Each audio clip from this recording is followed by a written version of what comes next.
नाजरीन अस्सलाम वालेकुम रहमतुल्लाहि व बरकातुहू। मैं हूं Syed Abid Aslam, chief editor, leader सियासत, उर्दू न्यूज़ चैनल बेंगलुरु। नाजरीन, साबिक मरकजी वजीर मौजूदा MLC CM इब्राहिम का दौरा मैसूर। बेंगलुरु से मैसूर तक रास्तों में इन्हें हिंदू मुसलमानों ने इनका पुरजोश इस्तकबाल किया। इन्हें मैसूर का पेठा पिनाया गया, शाल पोशी की गई, गुलहार डाले गए और CM इब्राहिम के नारों से गूंज उठा। इनके मैसूर पहुंचते ही 1 किलोमीटर तक रैली निकाली गई। रैली में बैंड बाजा और लोगों की जानिब से नारेबाजी और CM इब्राहिम जिंदाबाद के नारों से रास्ते गूंज उठे थे। CM इब्राहिम ने आवाम से खिताब करते हुए कहा कि मैं कौम के विकार को कमजोर होने नहीं दूंगा और कांग्रेस पार्टी सिर्फ मुसलमानों के वोट चाहती है, मुसलमानों को, उनके लीडरों को इज्जत जरा बराबर भी परवाह नहीं करती। मजीद कहा कि कांग्रेस पार्टी मुसलमानों पर मुख्तलिफ मसाइल उठ खड़े हैं और मुसलमान बेहद परेशान है। इसके बावजूद किसी भी मसले पर मुंह नहीं खोलती। जैसे हिजाब का मसला है, कभी दाढ़ी का मसला, कभी टोपी का मसला, कभी मॉब लिंचिंग का मसला, कभी मुसलमान नौजवानों के कत्ल पर, किसी भी बात पर मुसलमानों के ताल्लुक से पार्टी मुंह ही नहीं खोलती।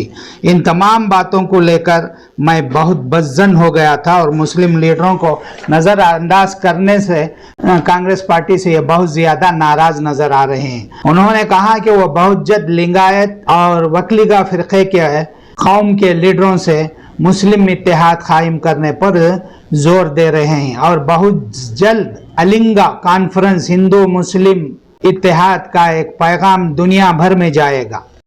नाजरीन, 14 फरवरी को CM इब्राहिम अपनी MLC से इस्तीफा देने वाले हैं। चाशुम्बे को नामे निगारों से मैसूर में बात करते हुए कहा कि मुस्लिम लीडरान एक के बाद एक कांग्रेस छोड़ देंगे। इस इक़दाम की उलमाए कराम हिमायत भी करते हैं। मैं 16 फरवरी को यौम आशिक़ा के मौके पर MLC से इस्तीफा देने जा रहा हूँ। आइंदा इक़दाम का फैसला बहुत जल्द करने वाला हूँ। मेरे रूबरू 3 रास्ते हैं, एक JDS, दूसरा समाजवादी पार्टी, तीसरा तृणमूल कांग्रेस। इनमें से किसी एक का इंतखाब फरवरी के आखिरी हफ्ते में करूंगा, जब अक़लियतों, लिंगायतों और वकलीगा तबक़ात की अलिंगा कॉन्फ्रेंस मुनक्कद होगी।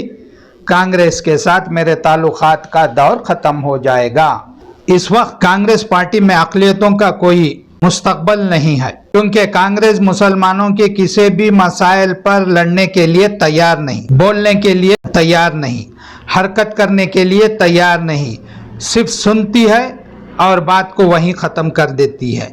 ये इनका रवैया है। इस रवैये से मैं बहुत बेजार हो चुका हूँ। हमारे वोट 21% हैं और हमें सिर्फ वोट बैंक बनाकर कांग्रेस ने रखा है। इसलिए इन्हें मैं बताना चाहता हूं कि मुसलमानों की वोट की क़ुव्वत क्या है। उन्होंने मजीद कहा कि कांग्रेस के पास 21 MLC थे, 19 MLC मेरी हिमायत में थे। इसके बावजूद मुझे लेजिस्लेटिव काउंसिल अपोजिशन लीडर का ओहदा नहीं दिया गया। इसका क्या मतलब हो सकता है? क्योंकि मेरे घर को कभी इनकम टैक्स वाले नहीं आए, कभी ED वाले छापा नहीं मारे, क्योंकि मैं रुश्वतखोर नहीं हूँ। इसलिए मुझे कांग्रेस में इज्जत नहीं है। कांग्रेस में अब जमहूरी निज़ाम ख़त्म होता जा रहा है। यहाँ सिर्फ चमचागिरी और हिमायत का दौर शुरू हो चुका है। कांग्रेस का बुरा वक्त आने लगा है और आने वाले दिनों में कांग्रेस तीसरे नंबर पर चले जाएगी। हाल ही में उन्होंने हुबली में BJP और RSS के उसूल केशवा कुरपा उसूल हैं और लेकिन मेरे उसूल बसवा कुरपा उसूल हैं। मैं जमहूरियत की तरफ राग़िब होता हूं और जमहूरियत पर यकीन रखने वाला कायद हूं। सामी ने भी मेरी रिहाइशगाह आकर मुलाकात की और मुझसे सिलसिलेवार हाल ही में मुझसे साबिक वजीर आला HD कुमार स्वामी ने फोन पर राबिते में हैं। ಕಾಂಗ್ರೆಸ್ ಪಕ್ಷದಲ್ಲಿ ಅವಕಾಶ ಇಲ್ಲ. ಅಪಾಯಿಂಟೆಡ್ ನನಗೆ ಯಾಕೆ ಮಾಡಲಿಲ್ಲ? ಒಂದು, ದುಡ್ಡಿಲ್ಲ,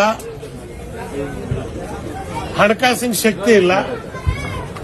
2ನೇದು ಅಲ್ಪಸಂಖ್ಯಾತರ ಸಮಾಜ. ಸಾಬ್ರ ಏನ್ ಕಾಂಗ್ರೆಸ್ನಾಗ ಇಲ್ದೇ ಇದ್ರೆ ಏನ್ ಬಿಜೆಪಿ ಕೊಡ್ತಾರ? ಈ ಭಾವನೆಯನ್ನ ಕಾಂಗ್ರೆಸ್ ಪಕ್ಷ ಇವತ್ತು ನಿರ್ಮಾಣ ಮಾಡಿಕೊಂಡಿದೆ. ನಾ ಕೇಳ್ತೇನೆ, 21% ನಾವು ಈ ಮೂಲಭೂತವಾದ ಪ್ರಶ್ನೆಯನ್ನು ನಾನು ಪಕ್ಷದ ಮುಂದೆ ಇಟ್ಟೆ. ನಾವು ಓಟ್ ಕೊಟ್ಟು ನಿಮ್ಮನ್ನು ಆರಿಸ್ತಂದು ನಮಗೆ ಸ್ಥಾನನೂ ಇಲ್ಲ, ಬಜೆಟ್ನಲ್ಲಿ ದುಡ್ಡು ಇಲ್ಲ. ನಾವೇನು ಇವತ್ತು ದಲಿತರಿಗೆ 30,000 ಕೋಟಿ ರೂಪಾಯಿ ಬಜೆಟ್ ಕೊಡ್ತಾ ಇದ್ದೀರಿ. ಅವ್ರು 20% ಅದಾರೆ, ನಾವು 21% ಇದ್ದೇವೆ. ನಮಗೆ 30,000 ಕೋಟಿ ಬೇಡ, ಬರೀ 7,000 ಕೋಟಿ ರೂಪಾಯಿ ಕೊಡಿ ಸಿದ್ದರಾಮಯ್ಯನವರೇ ಅಂತ. ನಾನೇ ಯೋಜನಾ ಆಯೋಗದ ಉಪಾಧ್ಯಕ್ಷ. ಇವೆಲ್ಲ ಸ್ಕೀಮ್ಗಳು ಜಾರಿಗೆ ತಂದಿದ್ದು ಯೋಜನಾ ಆಯೋಗದ ಶಿಫಾರಸಿನ ಮೇರೆಗೆ.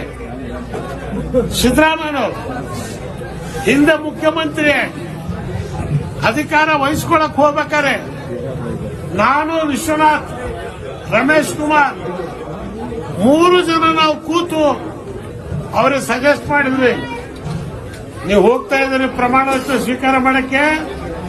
ಪ್ರಮಾಣ ವಚನ ಸ್ವೀಕಾರ ಮಾಡಿದ ತಕ್ಷಣ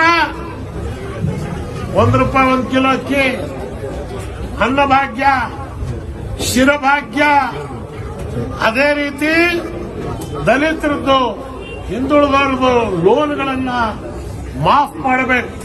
ಈ 3 ಕಾರ್ಯಕ್ರಮ ಅನೌನ್ಸ್ ಮಾಡಿ ಇವತ್ತು ವಿಶ್ವನಾಥ್ ಜೀವಂತವಾಗಿದ್ದಾರೆ. ಕೇಳಿ ಅವರಿಗೆ. ಇದನ್ನು ಕೊಟ್ಟವರು ಯಾರು? ನಾವು ಹಿನ್ನೆಲೆ ಗಾಯಕರು. ಇವ್ರನ್ನ ಹೀರೋ ಮಾಡಿ ಪರದೆದಾಗ ಇಟ್ವಿ. ಆದ್ರೆ 4 ವರ್ಷದಿಂದ ಸತತವಾಗಿ ನಮ್ಮನ್ನು ಕುತ್ತಿಗೆ ಕುಯ್ಕೊಂಡ್ಲೇ ಬಂದ್ರು. ನಮಗೆ ತೊಂದರೆ. ಒಳ್ಳೇದಾಗಬೇಕು, ಸಿದ್ದರಾಮಯ್ಯನವ್ರಿಗೆ ಒಳ್ಳೇದಾಗಬೇಕು.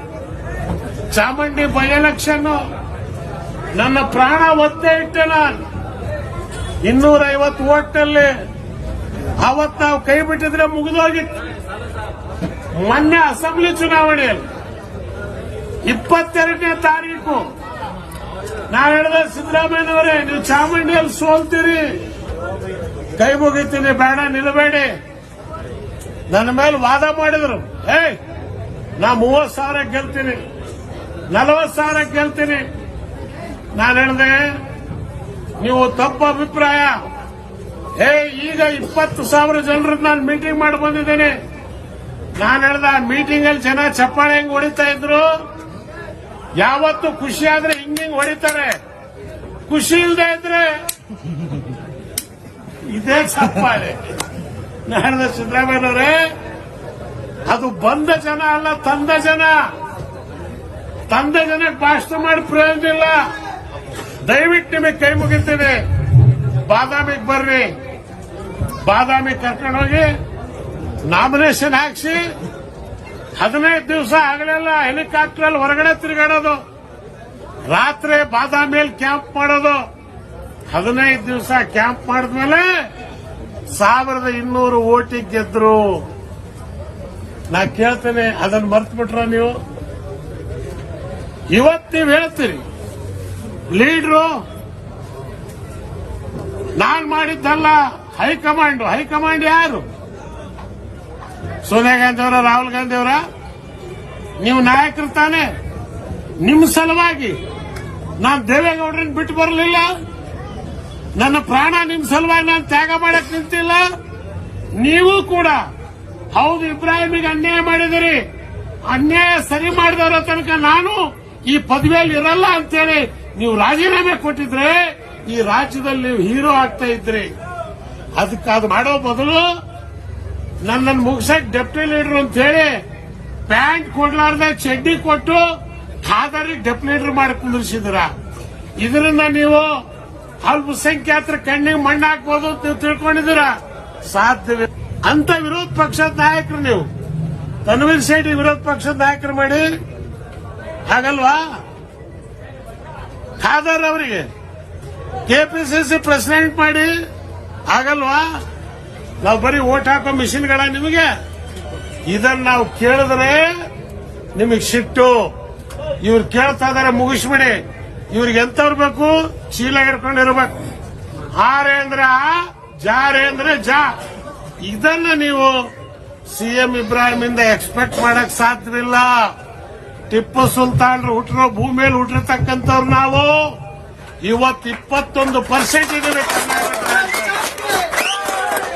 21% ಇದ್ದೇವೆ. ಆದ್ರಿಂದ ಇವತ್ತೇನು ಈ ರಾಜ್ಯದಲ್ಲಿ ಮುಂದಿನ ನಡೆ ಏನು ತೀರ್ಮಾನ ಮಾಡ್ತೀನಿ ನಾನು. ಇವತ್ತು ಗುಲ್ಬರ್ಗ, ರಾಯಚೂರು, ಬೀದರ್ ಎಲ್ಲ ಕಡೆಯಿಂದ ನಾನು ಅಂದ್ಕೊಂಡಿದ್ದೆ ಬರೀ ಅಲ್ಪಸಂಖ್ಯಾತರು ಅಂತಿಲ್ಲ, ಇವತ್ತು ಎಲ್ಲ ಸಮಾಜದ ಜನ. ಅದಕ್ಕೆ ನಾನೊಂದು ಚಳವಳಿ ಘೋಷಣೆ ಮಾಡಿದ್ದೇನೆ. ಅವರ ಅಹಿಂದ ಅಂದ್ರು, ನಾವು ಅಲಿಂಗೋ ಅಂದ್ವಿ. ಏನು ಅಲಿಂಗು ಅಂದ್ರೆ ಅಲ್ಪಸಂಖ್ಯಾತರು, ಲಿಂಗಾಯತರು, ಒಕ್ಕಲಿಗರು ಈ ಮೂರನ್ನು ಸೇರಿಸಿ ಒಂದು ಚಳವಳಿ ಶುರು ಮಾಡಿ ಹಿಂದುಳಿದವರನ್ನ, ದಲಿತರನ್ನ ಈ ಮೂರು ಸಮಾಜ ತನ್ನ ಹೆಗಲ ಮೇಲೆ ಕೂತ್ಕೊಂಡು ಬಸವಣ್ಣನ ಅನುಭವ ಮಂಟಪ ಕರ್ನಾಟಕದಲ್ಲಿ ನಾವು ನಿರ್ಮಾಣ ಮಾಡ್ತೇವೆ ಅನ್ನಕ್ಕಂತ ಘೋಷಣೆಯನ್ನ ಇವತ್ತು ಮುಸ್ಲಿಂ ಸಮಾಜದ ಮಾಡಿದಾಗ ಅಲ್ಲಿ ಇಂಗ್ಲೇಶ್ವರ ಸ್ವಾಮೀಜಿಯವರು 40 ಮಠ ಅದಾವ, ಪಂಚಮಸಾಲಿ ಸ್ವಾಮಿಗಳು ಇವತ್ತು ತಮ್ಮ ಒಪ್ಪಿಗೆಯನ್ನು ಸೃಷ್ಟಿಸಿ ಶುರು ಮಾಡಿ ನೀವು ನಮ್ಮ ಬೆಂಬಲ ನಿಮಗಿದೆ ಅಂತ ಹೇಳಿದ್ದಾರೆ. ಇವತ್ತು ಕರ್ನಾಟಕದಲ್ಲಿ ಏನು ಬಸವ ಸಿದ್ಧಾಂತ, ಬಸವ ಕೃಪದ ಸಿದ್ಧಾಂತ ತರ್ತಕ್ಕಂಥದಕ್ಕೆ ಅನೇಕ ಜನ ಬಿಜೆಪಿಯವರು ಕೂಡ ನನ್ನ ಟಚ್ನಲ್ಲಿದ್ದಾರೆ, ಕಾಂಗ್ರೆಸ್ನಲ್ಲೂ ಟಚ್ನಲ್ಲಿದ್ದಾರೆ. ಇನ್ನೂ ನಾನು ಹೊರಟಿಲ್ಲ, ಬರೀ ವಿಸಿಟ್ ಮಾಡ್ತಾ ಇದ್ದೀನಿ. ಈ ಶಕ್ತಿ, ಈ ಸಹಕಾರ ನನಗೆ ಸಿಗ್ತಾ ಇದೆ. ಯಾವತ್ತು ನಾನು ಹೊರಡ್ತೀನೋ ಅದು ಭಾರಿ ದಿವಸ ಇಲ್ಲ.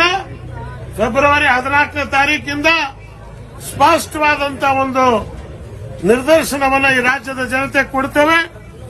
ಲಕ್ಷೋಪಲಕ್ಷ ಜನ ಇವತ್ತು ನಮ್ಮ ಸಹಕಾರದಲ್ಲಿದ್ದಾರೆ. ಈಗಾಗಲೇ ಮಮತಾ ಬ್ಯಾನರ್ಜಿ ಅವರು, ಅಖಿಲೇಶ್ ಯಾದವ್ ಅವರು, ತೇಜಸ್ವಿ ಯಾದವ್ ಅವರು ಎಲ್ಲರೂ ಕೂಡ ಸಂಪರ್ಕದಲ್ಲಿದ್ದಾರೆ. ಕರ್ನಾಟಕ ಭಾರತ ದೇಶಕ್ಕೆ ದಿಕ್ಸೂಚನೆ ಕೊಡ್ತಕ್ಕಂತ ಒಂದು ನಾಡು ಮತ್ತೆ ಪುನಃ ಕರ್ನಾಟಕ ಆಗತ್ತೆ. ಕರ್ನಾಟಕದ ಒಬ್ಬ ಕನ್ನಡಿಗ ಈ ರಾಜ್ಯದಿಂದ ಪ್ರಧಾನಮಂತ್ರಿಯಾಗಿ ದೇಶದ ಚರಿತ್ರೆಯನ್ನು ಬದಲಾಯಿಸಿದ. ಅದೇ ರೀತಿ ಮತ್ತೆ ಪುನಃ ಕರ್ನಾಟಕ ಈ ದೇಶದ ಚರಿತ್ರೆಯನ್ನು ಬದಲಾಯಿಸೋದಕ್ಕೆ ಸಂಕಲ್ಪ ಮಾಡಿ ಹೊರಡ್ತಾ ಇದ್ದೇವೆ. 95ರಲ್ಲಿ ಕಾಂಗ್ರೆಸ್ನವ್ರು ಯಾವ ತಪ್ಪು ಮಾಡಿದ್ರು, ನನಗೆ ರಾಜ್ಯಸಭಾ ಕೊಟ್ಟೆ ಅಂತೇಳಿ ಅನೌನ್ಸ್ ಮಾಡಿ ತಪ್ಪಿಸಿದ್ರು. ಮೊಯ್ಲಿ ಕಾಂಗ್ರೆಸ್ ಹೋಯ್ತು, ದೇವೇಗೌಡರು ಮುಖ್ಯಮಂತ್ರಿ ಆದ್ರು. ಈಗ 21ರಲ್ಲೇ ನನಗೆ ಬೇಕಿರುವ ಬಹುಮತ ಇದ್ರೂ ಕೂಡ ಆ ಸ್ಥಾನವನ್ನು ನೀವು ಅಲ್ಪಸಂಖ್ಯಾತರಿಗೆ ಕೊಟ್ಟಿಲ್ಲ, ತಪ್ಪಿಸಿದ್ರಿ. ಇವತ್ತು ರಣಕಾಳೆ ಕೂಗ್ತಾ ಇದ್ದೀರಿ ಶಂಕವನ್ನ. 23ಕ್ಕೆ 95ರಲ್ಲಿ ನಿಮ್ ಗತಿ ಏನಾಯ್ತು, 23ರಲ್ಲಿ ಅದೇ ಗತಿ ಇವತ್ತಾಗತ್ತೆ ಕರ್ನಾಟಕ ರಾಜ್ಯದಾಗ. ಆದ್ರಿಂದ ಇವತ್ತು ತಮ್ಮ ಎಲ್ಲ ಮಾಧ್ಯಮದ ಮುಖಾಂತರ, ಮಾಧ್ಯಮದ ಸ್ನೇಹಿತರಿಗೆ ನಾನು ಚಿರುಣಿಯಾಗಿದ್ದೇನೆ. ನನ್ನ ಚರ್ಮ ತೆಗೆದು ನಿಮ್ಮ ಪಾದೋದಿಕೆ ಮಾಡಿಕೊಟ್ರು ನಿಮ್ಮ ಋಣ ನನಗೆ ತೀರ್ಸಕ್ಕಾಗಲ್ಲ. ಇವತ್ತು ರಾಜ್ಯದಲ್ಲಿ ನೀವು ನನ್ನ ಕೂಗನ್ನು ಎಲ್ಲ ಕಡೆ ತಲುಪಿಸ್ತಾ ಇದ್ದೀರಿ. ದೇವರು ನಿಮ್ಗೆ ಇನ್ನೂ ಶಕ್ತಿ ಕೊಡ್ಲಿ. ಮಾಧ್ಯಮದಿಂದ ಇವತ್ತು ಪ್ರಜಾಪ್ರಭುತ್ವ, ಅದು ದೃಶ್ಯ ಮಾಧ್ಯಮ, ಬರ ಮಾಧ್ಯಮ, ದೂರದರ್ಶನ ಇವೆಲ್ಲವೂ ಕೂಡ ಇವತ್ತು ನಮ್ಮ ವಾಣಿಯನ್ನ ಜನರ ತನಕಕ್ಕೆ ಇವತ್ತು ತಲುಪಿಸ್ತಾ ಇದ್ದಾರೆ. ಅವರಿಗೆ ನಾನು ಧನ್ಯವಾದವನ್ನ ಸಮರ್ಪಿಸ್ತೇನೆ.